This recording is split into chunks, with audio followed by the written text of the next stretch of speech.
नीमका थाना के मातृ शिशु चिकित्सालय में श्रीमती अंजनी सैनी वाइफ ऑफ राजकुमार सैनी 26 वर्ष उम्र आगरा नीमका थाना निवासी यहाँ 12 जुलाई 2026 को 3:30 बजे प्रसव के लिए यहाँ पे भर्ती हुई थी डॉक्टर गुमान सिंह यादव के अंदर में।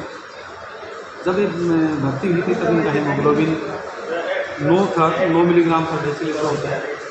खून की कमी को देखते हुए 12 तारीख को ही शाम को 7 बजे डॉक्टर साहब के द्वारा इनको ब्लड चढ़ाया गया था। इनका ब्लड ग्रुप और नेगेटिव था, जो कि बहुत ही रेयर ब्लड ग्रुप होता है। इसके बाद 13 तारीख को इनको ऑब्जर्वेशन में रखा गया। 13 तारीख को बिल्कुल ठीक थी। इनकी डिलीवरी सीजरियन प्लान की गई। 14 तारीख को इनका सीजरियन किया गया। ऑपरेशन के द्वारा एक स्वस्थ बच्चे को जन्म दिया गया। 1:30 बजे इनका ऑपरेशन किया गया था। 2 बजे ऑपरेशन से वैसे बाहर हो गए थे। 2 बजे से 3 बजे तक मरीजों को किसी प्रकार को तकलीफ नहीं थी। 3 बजे स्टाफ के द्वारा बताया गया कि पेशेंट को परवेज जाने ब्लीड हो रहा है। यहाँ पे ऑन ड्यूटी डॉक्टर गायनेकोलॉजिस्ट 24 घंटे अवेलेबल रहते हैं। उस टाइम पे डॉक्टर हेमंत कटारे जी यहाँ पर उपलब्ध थे। विदिन मिनट उन्होंने पेशेंट को अटेंड किया। इसके साथ ही डॉक्टर गुमान सिंह जी जिन्होंने सर्जरी की थी वो भी उपस्थित हो गए थे। दोनों चिकित्सकों ने पोस्टमार्टम हेमरेज को मैनेज करने की काफ़ी कोशिश की, लेकिन आधा 1 घंटे तक सभी इंजेक्शन और दवाएं देने के बाद में जब लगा कि पेशेंट का ब्लीडिंग कम नहीं हो रहा है, तो उन्होंने आगे डिसीजन लिया कि इनको संस्थान को रेफर किया जाए। इस हेतु उन्होंने टेम्पोनेट यूज करके यूटेराइन टेम्पोनेट यूज करके उन्होंने 14 तारीख को ही शाम को 5 बजे जाना हॉस्पिटल जयपुर के रेफर कर दिया गया 5 बजे। इसी बीच परिजनों के द्वारा प्रसूता को private multi speciality hospital Barala hospital Chomu में दाखिला करवाया। वहाँ मरीज 7 बजे के आसपास पहुँच गया था। मरीज को वहाँ मैनेज किया गया। 14 तारीख की नाइट में मरीज की कंडीशन स्टेबल हो गई थी। 15 तारीख को भी मरीज ठीक था, लेकिन 15 तारीख की रात को लगभग 12-1 बजे जिला अस्पताल नीमका थाना से 30 घंटे बाद रेफर करने के 30 घंटे बाद वहाँ के चिकित्सकों के द्वारा बात की। उन्होंने बताया गया कि पेशेंट को सडन कार्डियक अरेस्ट हुआ है, जिसके वजह से एक दुर्भाग्यपूर्ण प्रसूता की मृत्यु हुई है। इसके बाद परिजनों के द्वारा आज 16 तारीख को सुबह 9 बजे मातृ शिशु चिकित्सालय नीमका थाना में धरना जारी किया गया। प्रसूता की डेड बॉडी यहाँ धरना स्थल पर ही रखी हुई थी। समझाइश के बाद सभी चिकित्सकों की समझाइश के बाद प्रसूता की डेड बॉडी को जिला अस्पताल की मोर्चरी में शिफ्ट करवाया गया है। अभी परिजनों का जो धरना स्थल पर जो मांग है वो चिकित्सक को निलंबन की मांग मैन है। साथ में परिजनों के द्वारा पीड़ित परिवार को 1 करोड़ रुपए की आर्थिक सहायता देने की मांग रखी गई है। साथ में एक उच्च स्तरीय जांच कमेटी गठित करने की इन्होंने मांग है। इससे तो हमने कुछ अधिकारियों का अवगत कराया। राज्य स्तर पर उच्च स्तरीय जांच गठित कर दी गई है। साथ में ही जिला अस्पताल नीमका थाना के द्वारा भी इंटरनल कमेटी गठित कर दी गई है, जिसकी जाँच जारी है।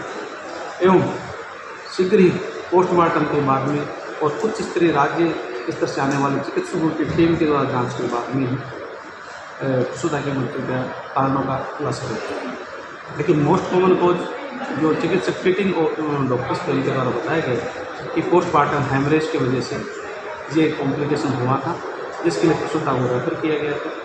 रेफर करने के 2 दिन बाद प्राइवेट हॉस्पिटल में प्रसूता की मौत का होना एक बड़ा ही दुर्भाग्यपूर्ण रहा है। और आगे की जांच अभी प्रक्रियाधीन है। कारणों का शीघ्र ही खुलासा करेंगे। ठीक, हम यहाँ जो न्याय की लड़ाई लड़ने के लिए आए हैं, इस लड़ाई में हमारा साथ देने के लिए NSOA के साथी राकेश बढ़ाना सहित पूरी टीम सहित हमारे बीच में आए हैं। साथी का बहुत बहुत धन्यवाद। मैं आपका बताना चाहता हूँ कि हमारे द्वारा जो आंदोलन किया जा रहा है, यह आंदोलन एक गांधीवादी तरीके से शांतिप्रिय ढंग से किया जा रहा है। यहाँ का PMO कान खोल करके ध्यान से सुन ले, यहाँ का SDO कान खोल करके ध्यान से सुन ले कि हमारे यहाँ के प्रतिनिधि मंडल ने 12 बजे घोषणा की थी कि 2 बजे तक आप सकारात्मक वार्ता लेकर के आ जाइए बीच में। यहाँ अगर आप सकारात्मक वार्ता नहीं लेकर के आएंगे तो दो दो हाथ आमने सामने करने के लिए तैयार हो जाना। अभी कुछ ही देर में हमारे संघर्ष समिति के साथी आगे की रणनीति बनाने के लिए इस आंदोलन को किस तरह से चलाना है, क्या हमारे आंदोलन का रुख होगा, वो रणनीति बनाने के लिए अभी चर्चा करेंगे। यहां से ले जाने के जाकर के अब हमारे सभी साथी यहाँ लगातार बैठे रहे हैं और हमारी संघर्ष समिति जो आह्वान करती है उसके अनुसार हम सबको चलना है। होगा साथी सुनील नायक आए और अपनी बात रखे। साथी सुनील नायक, सबसे पहले तो ये जितने भी न्याय योद्धा यहाँ पर पहुंचे हैं उनको दिल की गहराइयों से बहुत बहुत धन्यवाद। मेरे नजदीकी गांव के काड़ोटा से भी हैं भाई, माधोगढ़ से पिक्कू है, मंजीत है, सिरादरा की डाणी से भी भाई, मेरी खेतड़ी के लगभग गांव से आदमी यहाँ पर विराजमान है, यहाँ पर खड़े हैं सुबह से। कल से थोड़ी सी अगर उदासीनता लग रही है तो नीम का थाना निवासियों की लग रही है। हमने आपको बेटी दी थी, उसकी हिफाजत करना आपकी जिम्मेदारी बनती थी। अगर डॉक्टरों ने कोई गलती कर दी तो डॉक्टरों को सजा देना हमारा नैतिक कर्तव्य बनता है। और ये जो डॉक्टर जो भगवान का दर्जा लिए बैठे हैं ना, ये धोले कबूतर, इनको बता देना चाहता हूं, आज से पहले भी आपके जैसे ये धोले कबूतर हमारे सामने मुर्गे बढ़ते देखे हमने। आप बबाई में खेतड़ी में एक बार जानकारी लेकर देखना, बिजली विभाग के INO JNO सबको दौड़ाया हमने। आज यहाँ पर आए हैं, मतलब कि न्याय तो मिलेगा तय है। आप इतना विश्वास रखिए और आप यहाँ पर धैर्य बनाए रखिए, न्याय मिलेगा। और जो हमारी मांगे हैं वो जायज मांगे हैं, वो इनको देनी पड़ेगी। रही बात प्रशासन की, ये डॉक्टर अभी तक कल 3 बार वार्ता हुई, तीनों वार्ता विफल रही। आज कोई वार्ता करने के लिए ये लोग तैयार नहीं है। अब ये लोग यहाँ पर आ नहीं रहे तो कुछ न कुछ तो ये फॉल्ट है इनका, कहीं ना कहीं तो ये चोर हैं, इनको डर है, इनको भय है यहाँ पर बैठे धरनार्थियों से। और रही बात पुलिस की, पुलिस को इनके ऊपर पुलिस का कोई भी विश्वास नहीं है। अगर ये सच्चे होते तो हमारे बीच आते और वार्ता करते।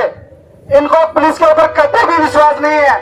और ये जो पुलिसकर्मी है, या तो इनको लेकर आ जाओ, अगर हमें अंदर चले गए ना तो आपकी फोर्स कम पड़ जाएगी, याद रखना। आप मुकदमे लिखते लिखते पागल हो जाओगे। ना तो हमें मुकदमों का डर लगता है, ना जेल का डर लगता है।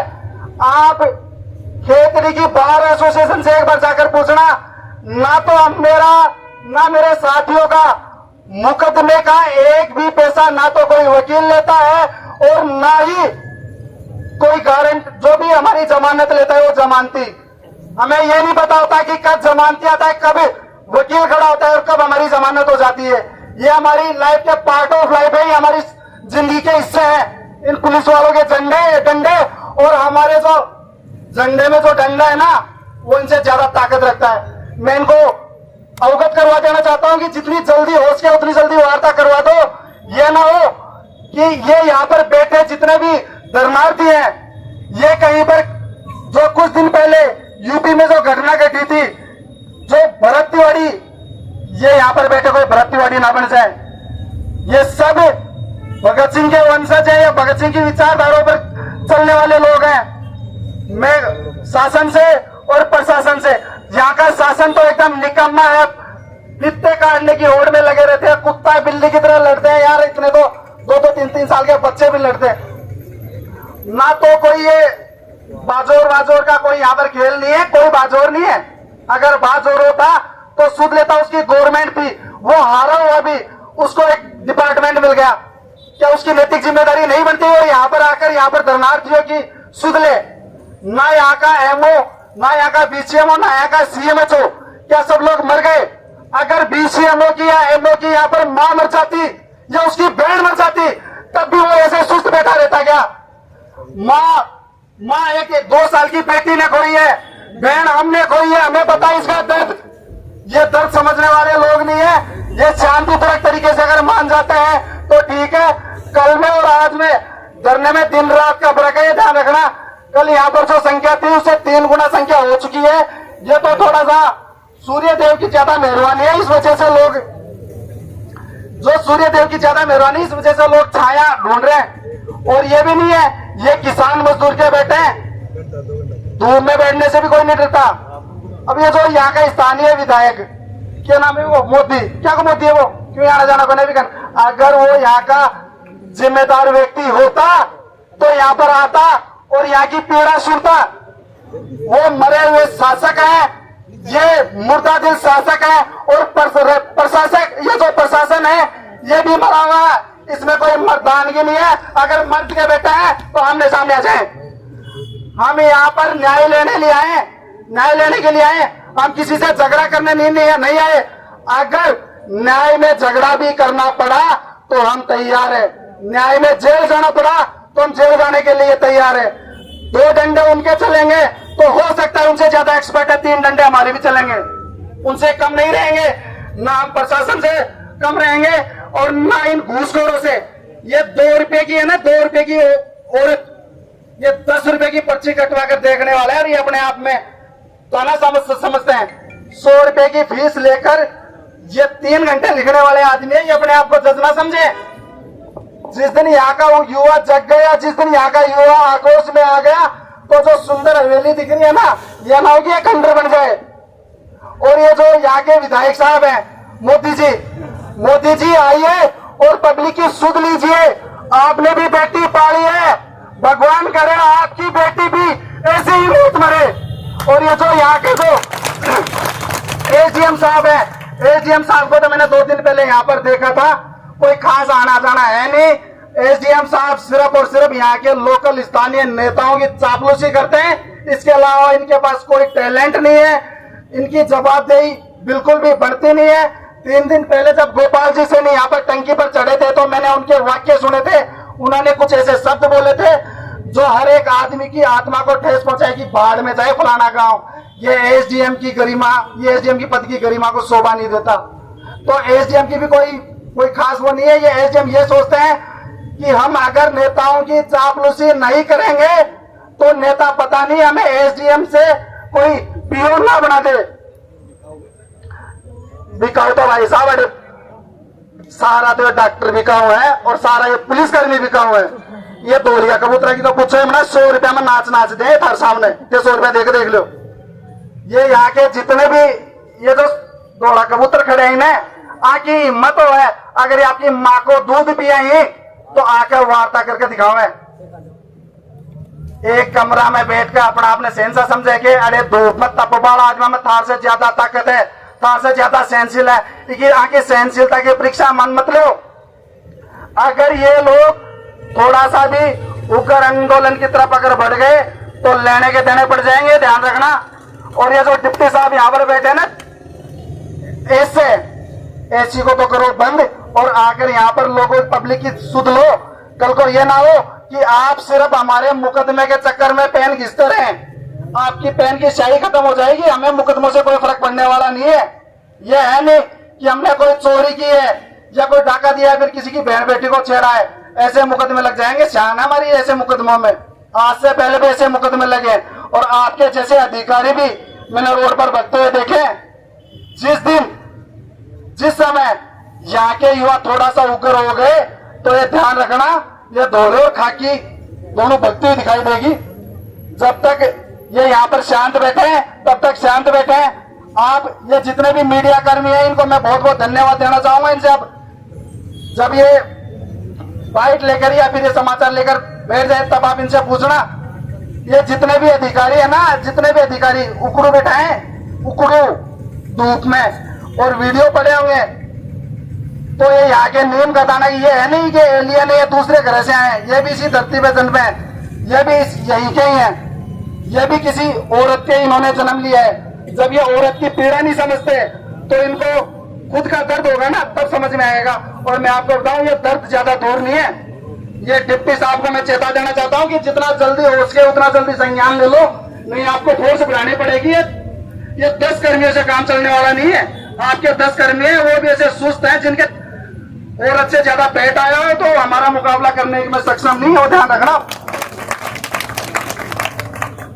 ये 2 कदम चलेंगे, हम 4 कदम चलने वाले युवा हैं।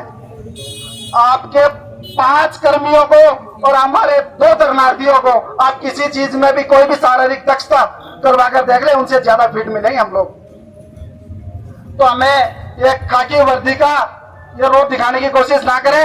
कल यहाँ पर एक पुलिसकर्मी आए थे, वो बोल रहे थे रास्ता छोड़ो। साहब, ये ना हो कि आपके डिप्टी कार्यालय के भी आगे ताला लग जाए।